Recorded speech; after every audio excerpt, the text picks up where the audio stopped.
เรื่องปานบ้าตอนที่สอง มาแล้วประเด็น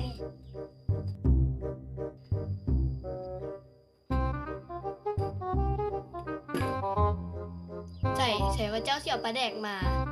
เออชื่อมาอย่างบ่ชื่อนะขอโทษ บ่เป็นหยัง ประเด็นที่เมื่อว่าพวกอันนี้ มีหยังหอมหัวกว่า ประมาณนั้นแหละจะมีมั้งอ่ะมีตัว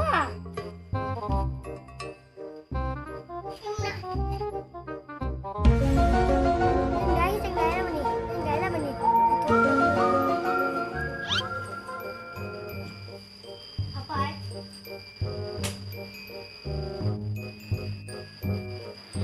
อันนี้มันแจวเพี้ย